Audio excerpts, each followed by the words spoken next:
hold up. It's that boy G-Planz. Don't give a damn. He cooler than a fan. Walking real tall, some say he's a man. Always I keep learning, and it's crazy because it's the best way to put this. I'll put it to you like this. Talk to us. So in our studio here, right? This is gonna go back to what you were saying. So in the studio here, Ink Masters rent out the studio here for the season. They're on season 12, I think, right? This building and the building next to us. So they have 85 crew people. Out of 85 crew people, how many do you think are black? Out of 85. 5, 7. This is multi-million dollar 7. TV. 3. And 2 drive the transportation vans. You feel what I'm saying?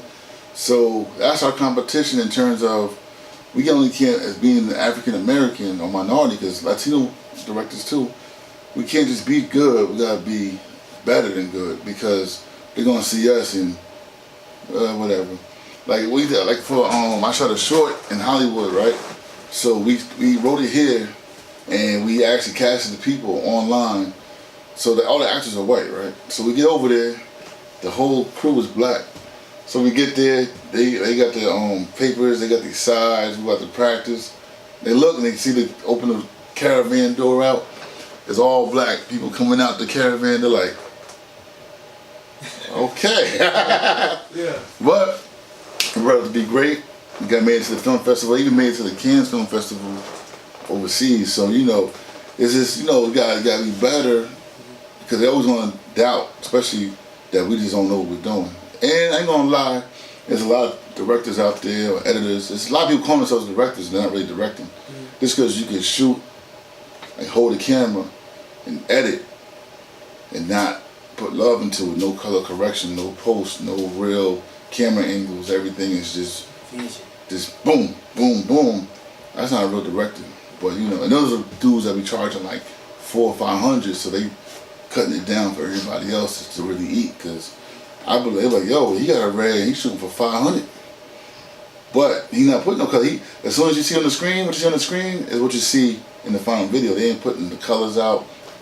They don't know about the actual sound mastering, post-production, all that. I mean, there's a lot to really get into real deep, but the bottom line is that we gotta grind, like you said, always learn something new. We gotta keep doing that, because Bobby and Pete, and, they could get their jobs. The parents got money, so they could afford to just get hired and get picked up on a set for Ink Masters. While we here, we're all, look at this, you walk in here, they walk past us every day, and they don't ask us, the PA don't ask us to do nothing. They walk past red cameras, don't say nothing, because they see us and they see one thing: oh, we better than that, or they don't know how to shoot. But we gonna change the perception. Damn right. That's what we're here for now. It's more than just picking up a camera. You gotta love the passion, the vision. And the arts. For example, there's a reason why Director X and the man from Belly and all that, because the colors stand out. To me, colors is very important. I had a lot of colors into my movies and stuff, and I really got into it because I'm into contrast. But I'm an artist. Some people are real linear and shoot, and it's basic. I like to be different, and sometimes, basic doesn't really, being, I guess, a little bit left, people are scared of that. Like, whoa, what you doing, Hall? Well, why is it dark on one side and light on one side? You can't really see his face. But if you ever go to the movies, there's scenes where it's almost dark, and people are talking, because you gotta push that edge. So we also gotta teach our own people too, respect the art of film. So do you only just do films, or you do music videos as well? Well, I'm trying to retire if Shamar let me for music videos. That's the only people I think. I did one maybe from this dude in Jersey City, but it was dope. But I'm trying to get more into film, only because. We shot at Troy Ave. That was fun. Shout out to Troy Ave. Troy Ave was man cool as hell. Because you see on TV the news, and you're like, oh man, this dude must be crazy. He must be, he's a real smart kid, articulate, and he knows what he's doing. He's living good. I gotta give it to him, he do. He's living good. But I looked at outside media give me a perception before I met him. Mm-hmm. And when I couldn't believe it, man. I'm like, because the one thing is, working in this industry, you do get let down when you meet your favorite rappers or your favorite actors. It's a lot of times they let you down because they're real people. Mm-hmm. So you see them as this perfect person, and then when you meet them in person, they could be like a jerk or just off or just, you're like, dang. But Troy Ave was cool. So we shot that video on Press Play. And he was coming out a lot of artists, so that was cool. And you watch that video, it was a lot of colors and lights and smoke and stuff like that. So if an artist, they see you, hey, Jerry, I saw you shoot this director, and they wanted to actually do a music video, are you accepting? First I asked, number one question for any, I'm telling you right now, if you're a director, upcoming director, want to be just anything, what's the budget? Because sometimes the artist's ideas be this big, and the budget be this big. And so, but you're happy to get that money because you're getting a little bit paid, and you're like, all right, I'm gonna do it. But now they want theirs to look like what they watching on TV, on BET and MTV, but it can't with that budget. You know, so, but to answer your question, yes, we take it case by case. Like, I don't even have business cards. My partner does. You'll meet him soon, but I don't have business cards. I just, by word of mouth and just work, let my work speak for itself. Mm-hmm. But which is case by case, if there's like a manager involved, it makes it much more acceptable because sometimes dealing straight with the artist can be a headache. Yeah, no business. Because some artists don't want to hear, some are real self-conscious too, man. So you end up re-editing a lot of stuff because they're real self-conscious from that view. Oh, that's my bad side, you gotta get this side.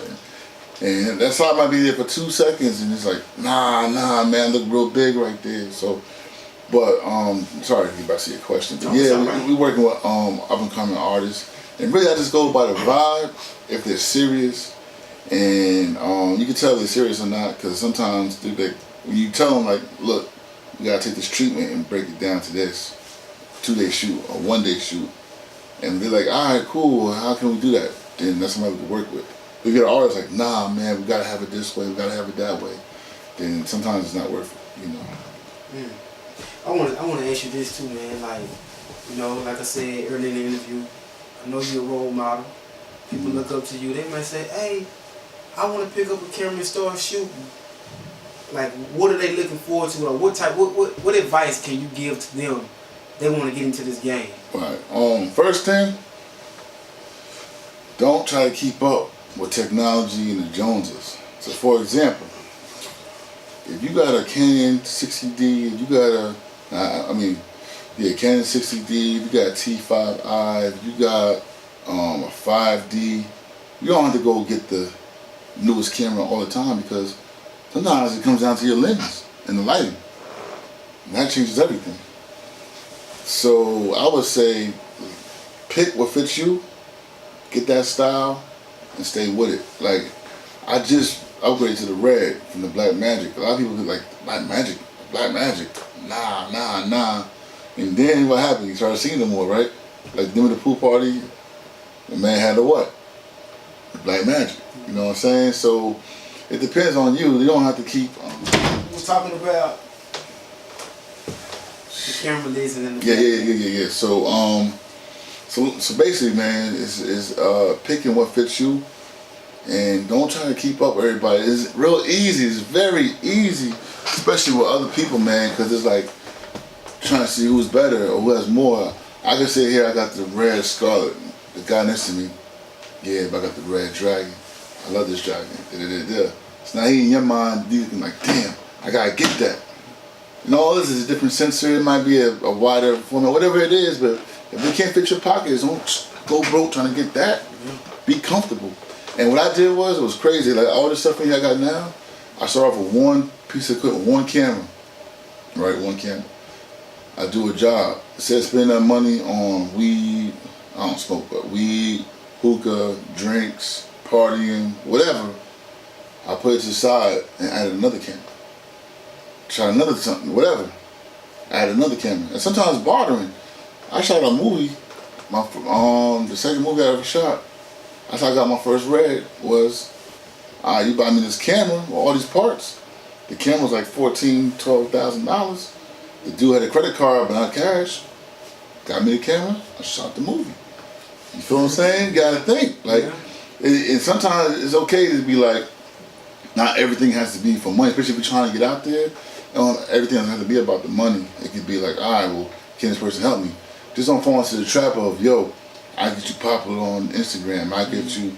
Make sure that person is really thorough and get you more work. Yeah. But buy your equipment piece by piece and learn your equipment. Don't go out and try to shoot a movie with a camera mic with no extension to it, like no, just the mic on the camera. That sound is everywhere. So you're not gonna pick up directional sound. See, this camera here is a directional mic, so it's directing towards me.